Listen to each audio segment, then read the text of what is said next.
Happy Wednesday. Welcome to the Citizen Council live stream. This is Chris Castleman here with Brandi Martindale and Hey Perry Holman. everybody. How's it going? Pretty good. How Hopefully, you guys doing? pretty good. Pretty good. It's a good day. I'm gonna find out how to turn the music off. There we go. How's it going? I can hear you guys now. Right. Perry and I are actually in the same room, so hopefully there's not an echo. But we are actually at the headquarters for the Friends of the Coos County Republican Party. We're here collecting signatures for the gas tax petition. So if anybody still hasn't signed it, you can head on down to the address at the bottom.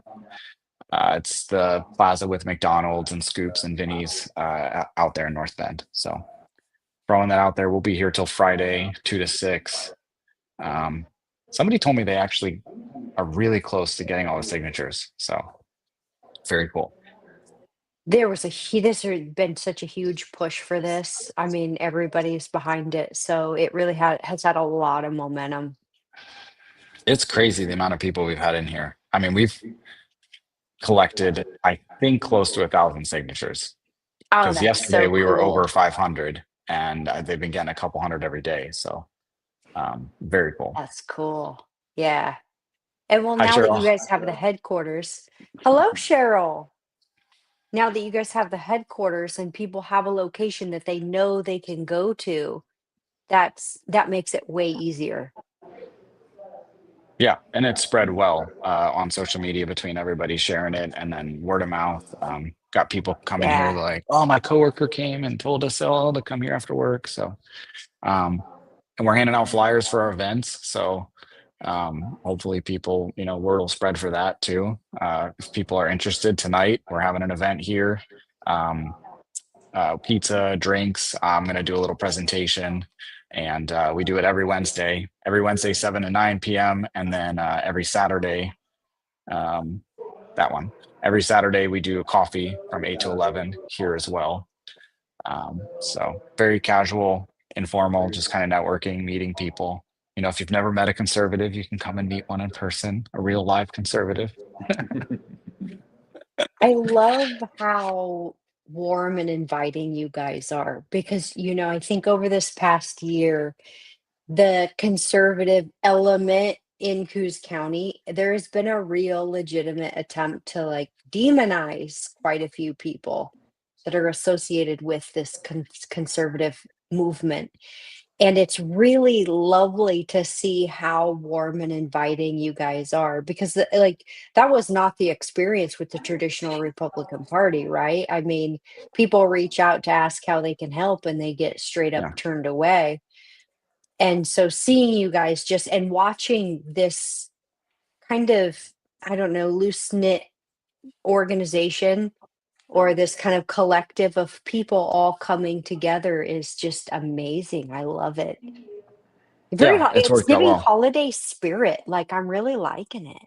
Well, I was on the phone with someone today and they were like, should we cancel the meeting for next Wednesday? Like just the meetup? And I go, no, why not? Like, yeah, sure. A lot of people might be out of town, but there's people who won't be. Like, I don't have plans for Thanksgiving.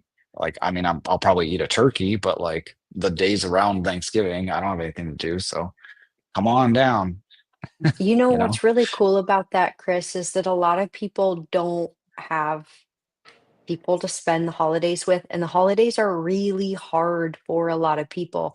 So just Especially if you having don't that, have anyone. yeah, yeah. So our older populations that a lot of their friends and family have predeceased them. A lot of our veterans who have struggled with kind of connecting with people, this offers a space where those people can come find connection and just find camaraderie and support. It's beautiful. I love it. Perry and I were just talking. The thing tonight is from 7 to 9, and we've been pretty consistent about that. And at 5:30 there was a room, half room full of people. So pretty cool. What is that you guys are doing? Like we're having a meetup here tonight from 7 to 9, but Oh, there's yes, yes, already, gotcha. Yeah. if I took the camera out of the room, you'd see like there's people already in there socializing, hanging out. Um, waiting. Yeah, It's pretty it's cool. already I like mean, halfway full. like if you build it, they will come sort of moment, you know? So Yeah. Well, here I'm being really, really serious about my recovery, but I got a week and a half left, and then I'm cut loose, and I'm getting like I'm starting to legitimately feel pretty good. So I'm looking forward to coming and hanging out a few evenings with you guys.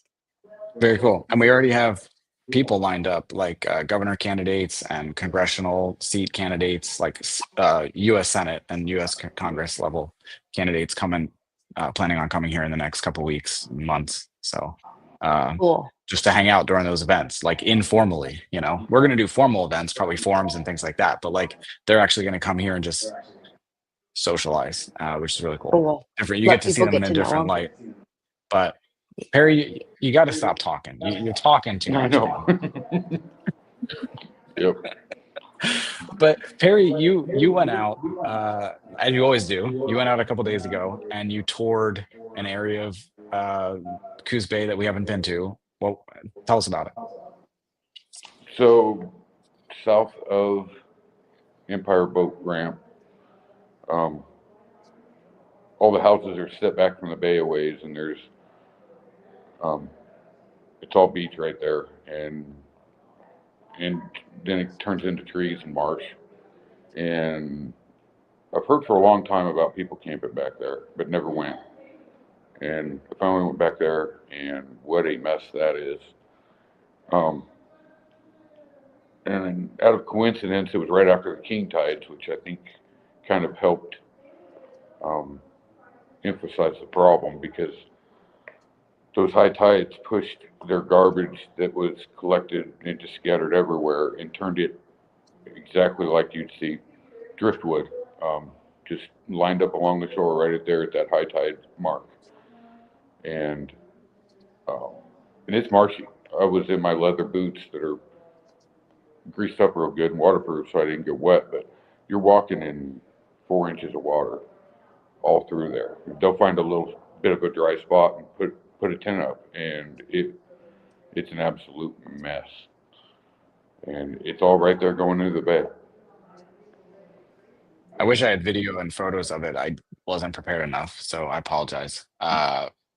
And next time when you're there, we should just do a go live straight when you're there, wherever I am, and I can just have you show it around and maybe even interview somebody. I know that's your The thing, crazy not mine. thing is, if they were making money by polluting the waterway, the entire government system Right. and every branch in it would crawl right up their behind. You know what I Yep. mean? Well, and you sent an email out to well, tell us about what organization and what was the response. Yeah, so I made a post about all that I saw, and a guy reached out to me and says, "Hey, the state got a hold of me because of shellfish harvesting. Um, they need to check my land to make sure I'm not polluting the water. That might be something to look into, and maybe, I'm like, yeah, that sounds perfect." So it's the Department of Agriculture, Oregon Department. So I emailed them and got a reply saying that that's not where shellfish are, or harvesting takes place or something like that. So yeah, it's not their problem. Kicking the can. Even though there's shellfish everywhere in the bay. Anybody that does that knows that. I mean, they're everywhere. Of course. But I have a feeling they're only talking about oysters, which are commercial. Um, but there's still shellfish everywhere. So would that Did be DEQ that could maybe get involved with that? With that, I've you turned down because I don't want echoing. With that, DEQ, would that be the oh, organization I'm to get gonna involved I'm in gonna that? look into something else and just see how many times I can get shot down Okay, I have a for keeping DEQ in different contact departments. that I've had luck with in the past with something, so It's I'll dig that I don't contact know. information up. Homelessness seems to trump everything. Being Well, homeless is more it's a big important than money everything else, maker. I think. Hate to say it, but the homeless industrial complex, all that money that our state was spending running Shutter Creek and the state mental hospital, they took all that money and it was instead redistributed to nonprofit organizations who have proved epic failures. I think the vast majority of nonprofits have seen increasing, the needle has moved in the wrong direction, right? So Perry, do you it's remember that homeless advisory committee meeting we went to, and Jessica Engelke was on the committee, and we mentioned the homeless industrial complex, and you saw her like writing, and at the end she was like, "What was that term you guys used?" And Adam Palmer was there, and we were like, "Homeless industrial complex," and she was like, "Is that something you guys made up?" And we were like, "No, that's legitimately a term." She was like, "I've never heard of that before." I maybe get out of your social circle. Maybe And I'm take like, a, I was waiting for the punchline. Like, was there a joke? Like, seriously, that happened. It's probably recorded. Mhm. Um, yeah, that was crazy. But no, it's a real thing. The homeless industrial complex. And because um, the people that are perpetuating the complex don't use that type of language to describe what they're doing. right. So Mhm. if she's in, if that's the Yep. people she's surrounded by, she never would have heard that term. Yep. Yeah. Yeah. Yeah. Well, Well, and it's But so it's a big money ridiculous that maker. So it's really not even anything to talk about. It's that obvious about what's going on. It it's clear that anything they say they want to try has never worked ever in the past, and that's all they want to try. So what can they actually be doing? They're not trying to fix the problem. they're I trying to just make couldn't money. even believe your email response. It was pretty much like, no, this isn't our jurisdiction. Do you want us to call the police? Yeah. It didn't even, there was no sentence of like, wow, that's a lot of crap, or like, that's not great for our waterways. However, technically, we can't do anything. Like, there was nothing in that email that gave any sort of empathy towards the fact that our bay is being polluted. Well, and so saying, hey, do you want to call? Do you want me to send this to the police? That wasn't even like an option in my head that they would come back with. Okay, if it's not your jurisdiction, well, you're a State Department.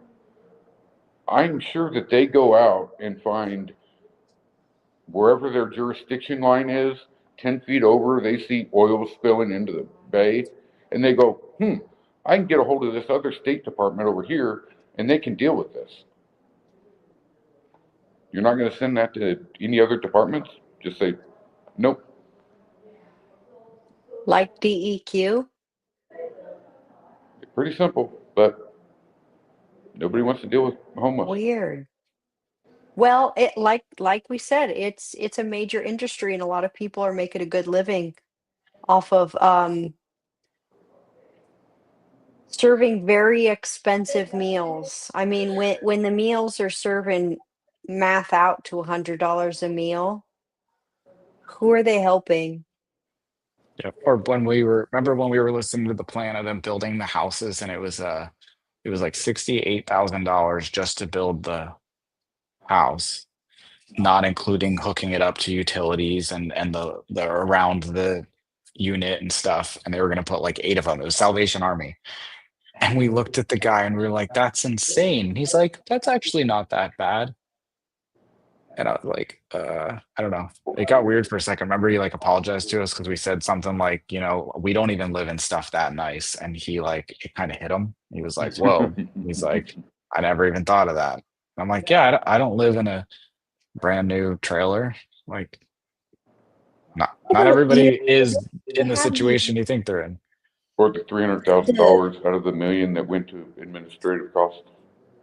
Yeah, that they can take that 10% of any contract.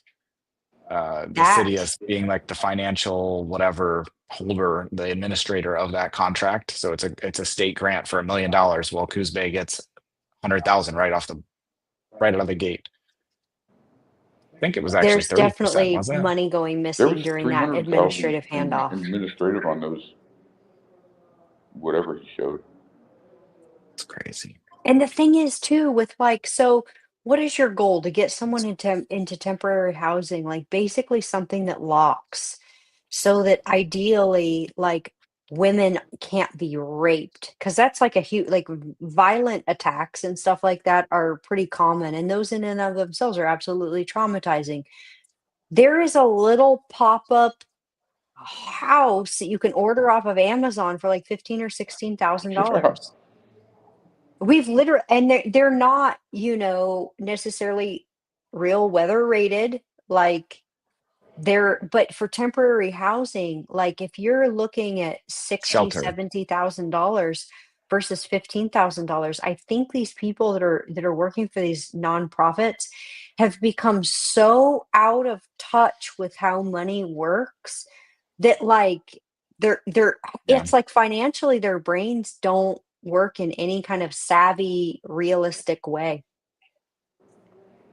I think they were trying to solve the problem between like shack shelter for a homeless person and like fully placing them in a home. Like if we don't really have any more homes, let's build like something in the middle for 70,000. And they thought that was a bargain. It's like 10,000. They built the Colbank Slough homes for $10,000 each. And it's like they thought that was a really good bargain. It's like $10,000 for just a shack, like a box with a roof is too expensive. But and especially when we could have kids, learning shop, right? Like learning construction in high school or trade school sort of Like what they're doing situation. with SWAC. Architect. Yeah.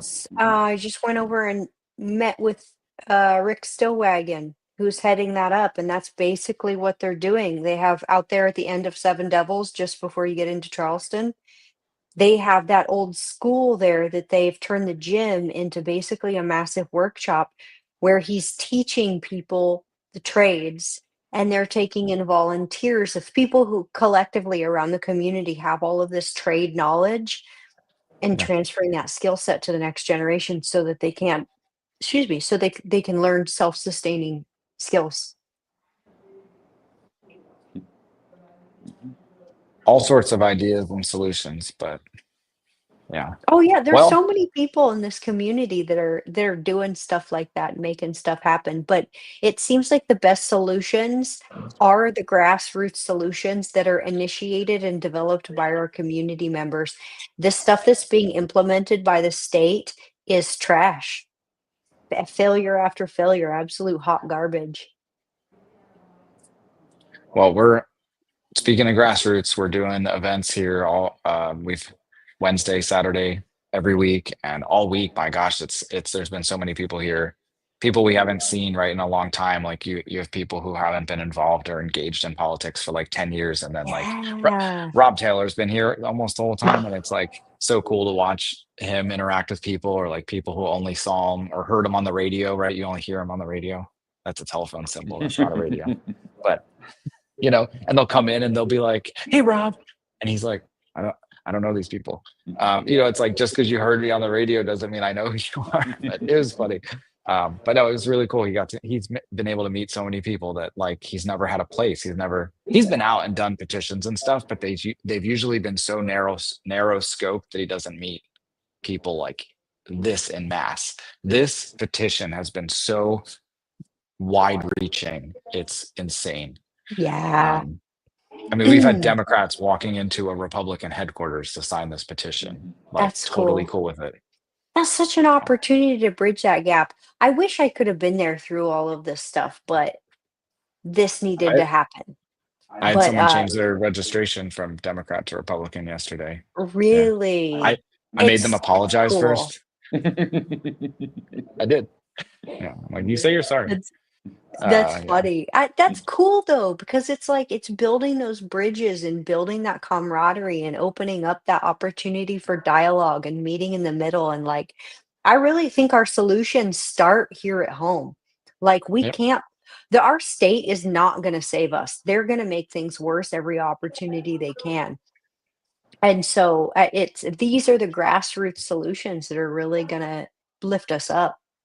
Well, in the conversation I had with almost every Democrat that walked in here who would self-identify, um, was that like essentially I'd pick their brain like what do you mean Democrat, like tell me specifics, like what are your beliefs, what do you believe in? They're all old school liberals, Clinton Democrats, and yeah, they're like done with it. They're like, I Yeah. cannot stand the Republican or the Democrat Party anymore. um only one of them switched, but like the others are fed up. They're like, a man is a man and a woman is a woman. What is happening? And it's like, see, Yeah. Democrats, you got to start listening to your people, because Yeah. that's wild. You guys took shit way too far. The So fact that it could have gone as far as it did, the fact that there are people in the Democrat Party who let it go as far as it did is like, I'm never going to be able to shake that ick. Like, the fact that there were people out there that were for real trying to make 12-year-olds and grown ass men share a locker room, yeah, that's a they kind still of are. that, like, Mhm. I'm never gonna, you can't No. wash that off. Well, Yep. and when people come in here, I guarantee you one of the biggest attractions is the fact that we're authentic. We can go out Oh yeah. somewhere or be at home, and we're going to be the same people. We're going to believe the same things. We don't got to act like we believe something when we're someplace and act different somewhere else. We're authentic. What you see is what you get, and you know what to expect. I think that is really valuable, Perry. That's a good way to put it, because people know that even if they come to you guys and they have a disagreement, you're going to be honest about where you stand. You're going to be honest about your own views, but still, I think everybody that's involved right now with this new Republican movement still has the ability to respect other people's views. Like, to an extent, I think you guys would pretty wholeheartedly reject outward racism, outward, like outward terrible things. But for the most part, you guys have this ability to just be authentic. Like you said, you guys are not putting on a show for anyone. And that really, you can see the authenticity, I think. Well, you're saying that while we're literally putting on a show for people. Come on. I guess. I mean, is it though? Because it's non-scripted Yeah. television is the devil's playground. Oh no, this is entertainment. And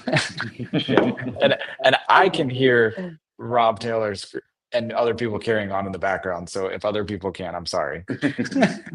It's just a very subtle, like, in the background. It's not Okay. bad at all. He screamed ladder really loud at one point. I heard it pretty clear. But anyways, yeah, no, you're right. Like, Perry, absolutely. Like, that is the big difference, because I've gone to some of these Democrat meetings and it's just like, it's weird talking to I them. haven't Like, gone to you're any yet. I'm trying going to to get to now. know who they are really, like, inside, and they don't Performative. even know themselves That's the sometimes. word. But and it's not Performative. all of them. Yeah. But I will say they do run meetings better. Like, Republicans, we're awkward. We're they do run meetings really well. They have fun. Like, it's a good time. I Like, will the tell Democrat Party recently put out pictures of their Thirsty Thursday and Band and Brewing Company, and it like looked fun. Actually almost went. Like, they have a good time. So yeah. I do want to go check out their stuff more and really take an opportunity to get to know those people, because I'm working from the assumption that they have a lot to offer, and so it's important to build those bridges. So looking forward to meeting those folks. And you're right, they do have fun stuff going on. So I think, like, there is a nature to conservatives, and I don't know if you call them, like, they're not really liberals. They're kind of left leaning. They've kind of branched and done their own thing over the last 10 years or so, where they're not really progressives anymore. They're not really liberals anymore, and they've become something different. But there's definitely this, whatever that left versus right is. It seems like, oh, now I forgot where I was going with that. I'm sorry. well, here's something we can talk about.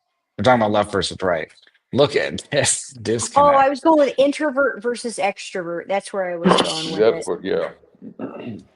Because I think our conservative base tends to be more introverted and kind of wants to be left alone, where the Democrat Hmm. base is a little bit more extroverted. They That, want more collaboration. They want, yeah.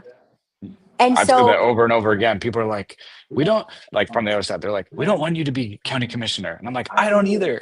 I want to be left alone. I want things to just work and not have to do any of this. I'm on your yeah, side, you know? yeah, yeah. And I think that kind of manifests in that because introverts are maybe a little bit less charming, a little bit less like outgoing, and a little bit less effort put in. Small talk kind of is painful, right? And so you do get, I personally prefer awkward, like charm makes me immediately suspicious. 8 years in New York City, like why the fuck are you so smiley? Like, why are you so friendly? What do you want? And Just I don't get to know. it. Yeah, I Just kind get of to the just point. I Like, what do just you want? inherently distrust really charming people. But if you can get past the awkwardness, conservatives are really, really authentic and loyal people. I will say that when you have a friend in a conservative person, you have a real friend, not someone who is just very, "Oh my god, girl, I've missed you so much. We have got to hang out." And then you never hear from her again. And I've noticed that there's a little, and I'm not trying to like stereotype or anything, but there is a little bit of a conservatives are maybe a little bit more standoffish at first. But once you break through that kind of like crusty exterior, they're all mushy and soft inside. They're all warm and fuzzy. I'm very soft inside. Yeah. Very soft. Yeah. I want to talk about this graph though, because it's insane. And while we're talking about Democrats versus Republicans, like, and the introvert versus extrovert, it's like this is what it turns out to on paper, at least here in Coos County, right? So you have these people who love to socialize. They're great at events. They're great at crafting narratives and building emotion and having emotional responses to things. So look at the right. Well, Yeah. actually, I should have put these reversed, right? Left and right. Anyways, um, the Democrats, that is a huge tower of power. So this was up until, I think this was January through July, is what the numbers on here are from. But yeah, this is our local Coos County party. So you have the Democrats kicking butt, and it showed in the last election, in the May primary, or not primary, the what are they called, district elections, school boards Yeah. and things like that. So, Yeah. and the Republicans, we didn't show up. So that's what we're trying to do. We're trying to reorganize, trying to get things moving again here locally, so that, like, fair's fair. Like, let's let's at least even it out, or meet them, Yeah. something. But Power balances are always healthy. yep. Well, um, what else do we talk about? I What was else like, have man, we I don't got? want to go for a full hour. I want I it to be think shorter, and here we are, 27 minutes. I think that graph right there could go pretty much for anything Republican and Democrat locally. Events, the chair coming out of a hole, out of hiding. I mean, take your pick. Anything. Oh, can you talk about the win? Sure. Yeah. We had, well, there's supposed to be a recall tomorrow to recall me and, chastise me because I've been such a bad Republican. Very Um, naughty. and a judge blocked it because it was called in, I don't want to say in error. It just wasn't done properly. And this is the second time they tried it in September.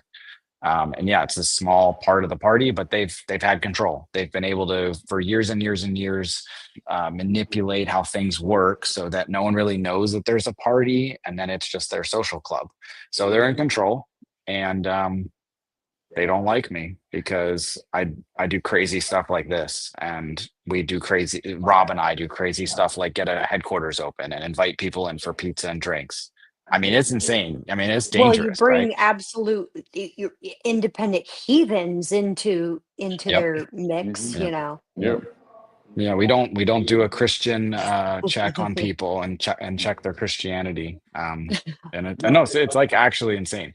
But anyway, so the judge blocked it for the second time. He blocked it back in September. He blocked it now because it's not, there's bylaws and process to things. If you have to do a recall, there's a proper way to do it. And And those and bylaws are legally enforceable. yeah, oh yeah, yeah. Yeah. And so that's why it got canceled. But anyway, so and then that started in September, all that crap. Way before that, um, even before May, but May was when it really came to a climax. We really started to try to grow the party because it was after the May election, the district election. We got obliterated. Look at that graph, right? We lost almost all contested seats except for 2, I believe, in the whole county. So we started growing the party, and there's a process to do that. And we followed the proper process. And these people on the other side within our own party who don't want to grow the party said no. They don't want. By the way, I'm the vice chair of this local party, and I'm not a voting member because it's called a PCP, a precinct committee person. You're essentially a neighborhood representative. There's 18 precincts in Coos County, and you can actually be on the ballot. So this upcoming May, I know people probably have heard this, but for people who haven't, you can be on the ballot in May and be a representative for your neighborhood, and it's called a precinct committee person. Well, those are the only people who can vote in your local party, whether you're Democrat or Republican. But there's 192 of these positions. We only currently have 49 filled. That is by design so that they can control the votes. It makes it very small votes win decisions. So anyway, so we started to increase that. You can appoint people to fill those vacancies. Just like if there was only 2 out of 7 seats on a city council, the town, or actually, I don't know who would appoint it, but either the town would or the 2 city councilors would appoint more. And you would want that. You would want 7 people on a city council, just like we want 200 people to represent all the various precincts. There's, I think, 4 or 6 precincts out of the 18 that aren't even represented at all. We've no one representing them. So we have brought, I believe, 2 of those. We now have 2 new representatives from those precincts, but they're being blocked. They've been blocked since May from being able to participate in our party, to the point where they're not even calling meetings anymore because they don't want to even discuss the topic. So that was also part of the judge's order this morning, that it has been shown, we have been able to prove, that process has been manipulated and bastardized to benefit essentially one person, the chair. And so the judge made a ruling that said those applications that have been turned in and followed the proper process, they have to be voted on. So the committee still gets to vote, like Perry, do we want to add Perry as a member? They still get to vote, but that's the crazy thing. We're being prevented from even holding that vote or being presented as a nominee to fill that vacancy. So long-winded explanation, but that is very good news. There's 15,000 registered Republicans in Coos County. So this local party represents at least 15,000 people and should be extremely influential in our community. I believe it's 15,000. Sounds about right. That does sound about right. Somebody check me on that. We need a fact checker online to go to Grok and fact check how many Republicans, and the crazy thing, if anybody starts looking at statistics, Coos County has more registered Republicans than Democrats, but the biggest group in Coos County is actually non-affiliated voters, and that's actually consistent statewide. The largest voting group is non-affiliated. So I believe you've that's got consistent nationwide. Yeah. Actually. So you've got essentially 49 people that are representing 15,000. And we have the possibility of having 200 or 198 people representing them. And we should have representatives from every neck of the woods in Coos County. And anyone who wants to participate should participate. And if people want to Google this, it's actually a state law. There's an ORS that specifically says a political party has to allow the fairest and widest participation within their party. So that was another part of the lawsuit. That's why the chair is being forced to vote on these things. So tomorrow night, we're going to actually finally, apparently, we'll see if it works, but we're going to vote on these things. So I know people have been waiting a long time. Everyone has been extremely patient. Sandy here is actually one of those neighborhood representatives. And you have to re-up every 2 years. So she's going to be on the ballot in May. And we'll all be on the ballot in May. That's also a process that can happen outside of the party. You're on an actual ballot and you can be elected. But in the meantime, and again, we've been asking since last May. So I've got the numbers if you want to hear them. But they're going to have a vote, and Michael's made sure that nobody's allowed to be there. So is what he's saying is he does not even want to know what these people are like. How can you vote yes and no and have absolutely no idea what these people stand for or anything about them? Just, okay, you're going to vote yes or no with what? A flip of a coin? It's insane. I mean, some of these people, I don't know. Like some of these people reached out to me. They said, I have contacted the email address on the Coos Republicans website. I have sent Facebook messages. I've called the phone number, nothing. I've received for weeks, no contact. I want to get involved. And then they somehow find me and I go, heck yes, get involved. And the neat thing is like all this crap going on, we've still been able to have events. We have a headquarters. I mean, we're doing this show, like, so we are able to do stuff. So I invite them out and they do it, and then they sign up, they fill out the form, and now they're on that ballot. And it's like, I barely know the person. I'd like to get to know them more. And like Perry said, there should be a meeting where you go, okay, I nominate Perry, and you'd stand up, you'd do a 1 or 2 minute introduction. We'd ask you questions, and then we vote on you. And you find out that this is how it's been for decades in the Republican Party, because like that's exactly how you would do it. And then all of a sudden this year, nothing. They don't want to allow anybody in. So it's wild. But you said you got information. You looked stuff up. The numbers. A lady, I think her name was Jennifer, put up the Republican numbers that was correct of 15,694. Democrats trailing behind with 10,841. But the largest group by far. Oh, and we do have the Independent Party, because remember, the Independent does have its own party of 2,862, but by far the largest portion at 19,682 is the unaffiliated voter, which I am also personally a part of. And if you go back and look at elections, you take like the presidential election, the governor's race, or U.S. Congress, like Senate seats or House of Representative seats, we are in Coos County are almost a consistent, almost identical 60% every single time for the Republican candidate.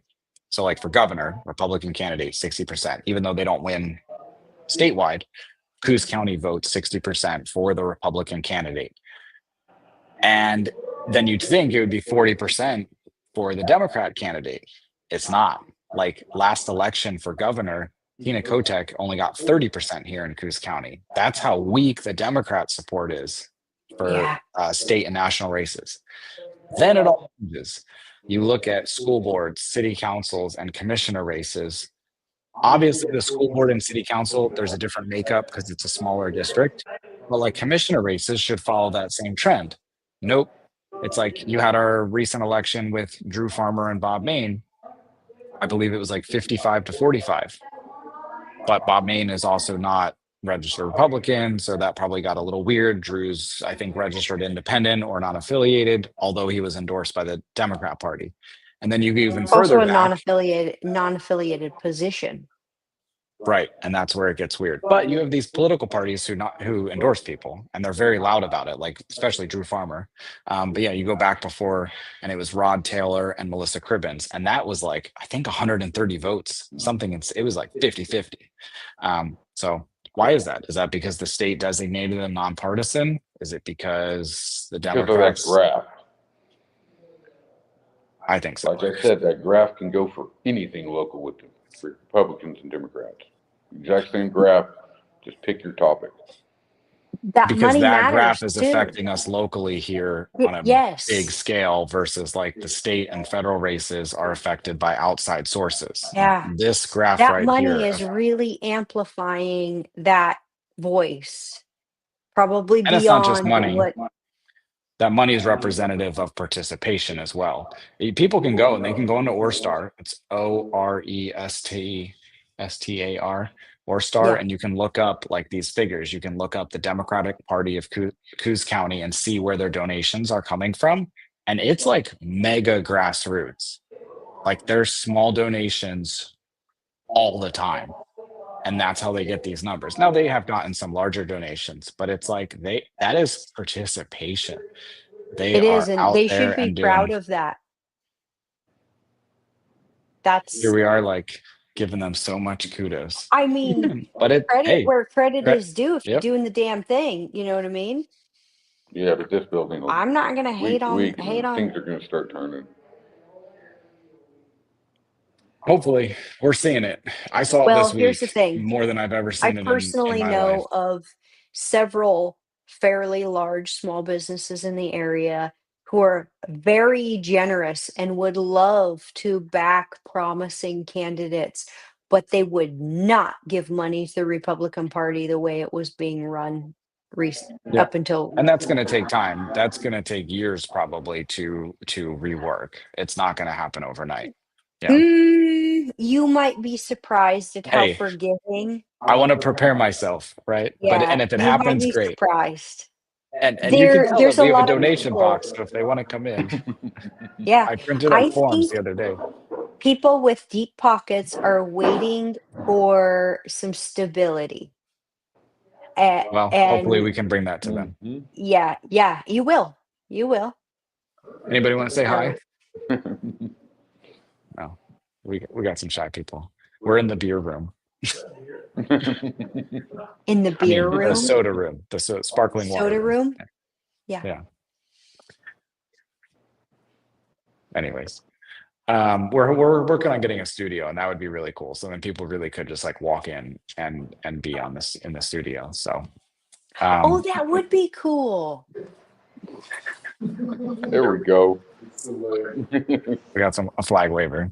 Yeah, we've got a heckler in here. Somebody let them in. Yeah, but no, and we've actually already had meetings here with candidates. So Monique Despain came in here to meet with us. Yeah. She is running for Congressional District 4, so like U.S. House of Representatives. You know, if I got him, like, but she came in and she's I think there's 6 House of Representative seats for Oregon. So that's all the way up to Lincoln City and Eugene, all the way down to the coast, I believe. That's a big district, and she came in here, and she's going to be here in a couple weeks at one of our coffee events, stopping Is in like she running against someone or is it multiple She ran seats? last against Val Hoyle, so she's going to run against her again, but she does have to secure the nomination from the Republican Party first, so she'll be in the primary. And she did that last time. I don't think she has as many people contending the race this time, so I'm pretty sure she's going to get it. And she's starting campaigning early, so she lost by 8%. So she's got a 4% gain that she's got to make up on Val Hoyle, Okay. which I think What's is she bringing to the doable. table? I didn't watch the Uh, interview. I apologize. that I did not do an interview with her. I will be doing one in a little Oh, bit. okay. I would rather people just check her out because I'm not like prepared to speak on her behalf Okay. just yet, and I don't want to butcher it. So Monique Despain, if people want to look her up, I mean, I think she's a very promising conservative candidate. So, and she's already been through that whole cycle 2 years ago. So, and then the other person that's who you're probably thinking of. I did the interview with Danielle Bethel, who is running for the Republican nomination for governor of Yes. Oregon. She was the first to file, and I think she's pretty promising. So people remember Christine Drazen. She ran against Tina Kotek, and there were some independent disruptors, but she ran against Tina Kotek, and Drazen got 60% in Coos County. So strong candidate. But in the primary, she actually was not Coos County's choice. So she got, I believe, 21% in our Republican primary, and somebody else got 25%. Bob something. Damn, I forgot his name. So it's wide open. I think there's going to be a lot of people running for that seat for governor, running for the nomination on both sides, because I don't think Tina's running again. Well, the Hopefully bar not. is on the floor. I Yeah. mean, Are they You reaching out to can't Michael to get talk, or just you? I don't know. I don't want to comment. No comment. Yeah. What is That's actually cool. interesting, Danielle reached out to this show, to the Coos County Citizen Council, which is really cool. That She's, is I mean, cool. she's already looking forward past that primary, and she's going to need non-affiliated and independents to be able to hear her message. And that is like the dream of what this is supposed to be doing. I've Yeah. obviously been pretty partisan, but I hope people feel that I've been like fair and balanced as I can. And I think that's what we want to try and do is get the word out there on a slightly nonpartisan uh, basis. But anyways, I could play that at the end here. Actually, I don't know if I want to do that, but if people Save go it. to the Save it. Citizen Council Facebook page or YouTube, I mean, literally wherever you're watching this, I guess, Mhm, it's on there. It was the last mhm. interview I did, and it's short. I did a short one. I'm going to start doing more of those and checking in with candidates, do like a 5-minute quick one. But yeah, and we had a recording issue. Her hotel internet was crap, so it's hard, it's choppy, but stay with it, stay like keep watching it. It's really like 10 minutes of your time to listen from this woman who has put a lot into this. She's a county commissioner for Marion County. It's the fourth or fifth largest county in the state. Mhm. She's been working hard, she's been doing things well in Marion County, and now she's offering that to all of Oregon. Like, win, lose, or draw, that's pretty worth your 10 minutes. So Cool. I think I have a graphic. It always puts the last graphic up. That's Danielle. And here's some of her campaign stuff. Um, Government should absolutely live within its means, 100%. And we need a government that listens. We talk about that often on this program. So Danielle Bethel, check her out. She'll be on the primary ballot for as a Republican. So I'm interested to hear what her ideas for solutions are. she does little live streams, like, like you've seen people like in their car do a little live stream, and like Yeah. she's talking about current events. So she did a one about the food stamp when that was like a big crisis a couple weeks ago. She talked about her views on what we should do as a government, what Oregon should be doing. And she's Republican, but like I think it'd be worthwhile for people to listen. I would not consider her moderate, but like I would consider her reasonable. Like when she goes through an issue, she's reasonable. You're like, yes, that like absolutely makes sense. Like you can talk about homelessness and what needs to be done to take care of the situation, and be direct about it, but still be empathetic to their situation. Like I struggle with that sometimes. Like I think we all do. Like you see this stuff and you're like, what the hell? Like Perry, like you're looking at what's happening to the Bay, like, and it's like, geez, and then but you got to articulate that into like an actual, like, okay, what do we do? Like, what would you do if you're governor?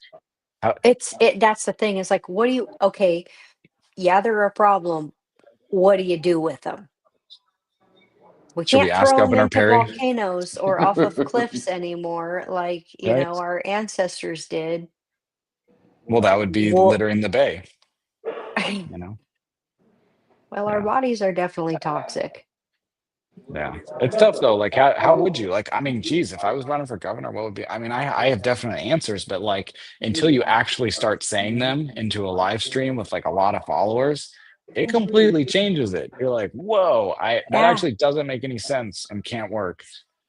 So, I would say we need greater. to oh, go Go ahead. ahead. Sorry, I was gonna answer the question. Any We comments on Greater definitely Idaho? redirecting some cash to reopen our state mental hospital in Shutter Creek would be She a talked about that. phenomenal move in the right direction. Yep. Well, not Shutter Creek specifically, but she um, reminded me of a lot of the stuff that you've said about addressing it from that perspective. So Reopening institutions. yeah, and she keeps stuff short. It's not like this stuff that goes on for an hour. She Yeah. keeps it short. So Yeah. Weasel Punk asked, "Do you have any comments on Greater Idaho?" I actually did meet with the people who are working on that movement at this when we had our state convention, which is pretty cool. I don't think it's really going anywhere. It's like our legislature would have to take it up, and then the U.S. Congress would have to Yeah, take it up. three So quarters vote. I don't think so. Yeah, it's Yeah, unfortunate, no, they're but not gonna let it feels kind of like, I don't know, a chicken shit kind of like, take your well, state I don't think it back. would. There's I more don't of think it us would than there include are. Coos County. I'm pretty sure that a lot of the Greater Idaho movement maps I've seen don't include us. Yeah, right now we're an island. It would get worse. We'd end up being way more outvoted by the Democrat metropolitan areas than anything. So Yeah, that would just I mean, that would destroy us. We yeah, would literally end up just another cesspool like Eugene and Portland, and no control over stopping it. we're getting close already. So It's do you think that as it's gotten worse, there has been more of like a wake up for people? yes and no. We've also like dialed back the pressure because we've been working on all this Republican Party stuff, trying to get that party functioning again. Right? Like I know I certainly have. I haven't been to a city council Yeah. meeting or commissioner meeting in a while. Um, I can only handle so many things at a time. Oh yeah, I've been in contact with definitely. those people, which is pretty cool. Maybe me dialing it back has allowed that to happen. Get people to pick up the phone, but no, they've always picked up the phone. We actually have pretty cool people around here on both sides. I think a lot of what is seen uh, at meetings and stuff is not always what is happening behind the scenes. So Also, Chris, over the past year, people have had an opportunity because you came in real hot. And people over this past year, like they've had an opportunity to see you as you've kind of come into your groove and found your place, and people have got to know you a little bit more. And so I do think there's a little bit more receptivity to you specifically, and also to the idea that there are conservatives in our community who may be loud and may be really like, I don't know, contentious, but they genuinely do want to see a better Coos County. it's like one of those caterpillars when you're like, oh my God, that's hideous. But then you're like, but look at his cool orange spots and it has really neat stripes. And it's like, this is You've scientific. blossomed into a beautiful butterfly, No. Chris. I'm still a caterpillar. I'm still ugly as shit, but it's like a interesting, It's like, hey, look at that specimen. Yeah, hopefully that's what I think Oh, it is. yes, yeah. And it's not just me. There's a bunch of people. There's a lot of people behind the scenes, and it's hard to give them credit sometimes. They use fake names like James McHenry. So we will give James Well, McHenry credit. yeah. He's working behind There's the a lot of people that prefer to be behind the scenes. And for in a lot of situations, we see people who like to remain anonymous be very abusive, right? But yeah. there is another side of that. There is people who choose to remain a little bit more anonymous because they don't want to have threats against them for bodily harm. They don't want to have their family threatened. Like there's legitimate reasons for some people who choose not to be so well known. And the James McHenry heard me call and he wants his pizza.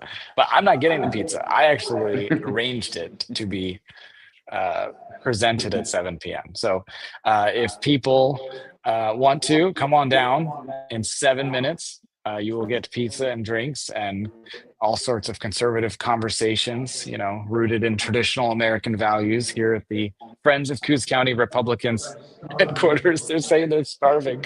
That's funny. Yeah. Um, and I'm going to do a little presentation on a few things, like show what we've done this year and what we're planning for the next year. Kind of what, yeah, it's like feels like the holidays, doesn't it? Like the end of the year, it's already here. Wow.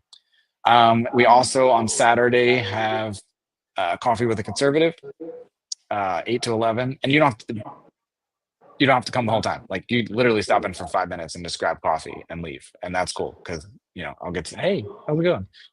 Um, but some people do like to stay the whole time, and that's cool too. I mean, people ask all sorts of questions. They, what is like congressional district mapping? Like, how do they remap those things and to their benefit? Like that kind of is hard to explain sometimes. And we have whiteboards and we can draw it out and research stuff. So come on down and ask all the questions you want. And again, if you have not signed the gas tax petition, by the way, this puts it on the ballot. So you might be opposed to this, but like it's about putting it on the ballot and having a conversation and allowing the voters to decide, not the legislators. So that's what it's about. There's other petitions here. There's one on highway tolls, and there's one on it's called end vote by mail. I don't like the language around that. It's not ending it permanently. It's like you'd still have absentee ballots. It's taking us back to old timey voting where you'd go into a precinct and meet your neighbors and this crazy thing called show ID. You'd have to show ID. Like, when you But buy you alcohol. could still request a ballot Yes. be mailed to you if you're someone who needs that. Yeah. So that's it for me. What do you guys have? We got a couple more minutes. Any final thoughts? Jerry's final thoughts. I pretty much did everything, I think. Oh, I was on when I mute, but I come- think you heard me through his microphone. When I come and do this with you guys, we have pizza. I want to bring Denny's pizza. Yes, I love Denny's Pizza. Oh God, I love that place. Yes, every time I'm in Coquille, that is where I eat. Also, check Right? out. Is it Jenny's? No. Oh, Colleen's. It's down the Colleen's. Oh yes. I love their yes. burgers. The Fireman Burger. Oh yes. And Uncle Randy's and Frazier's. My gosh, I actually wanted to move to Coquille Coquille. has good food. I really like Coquille.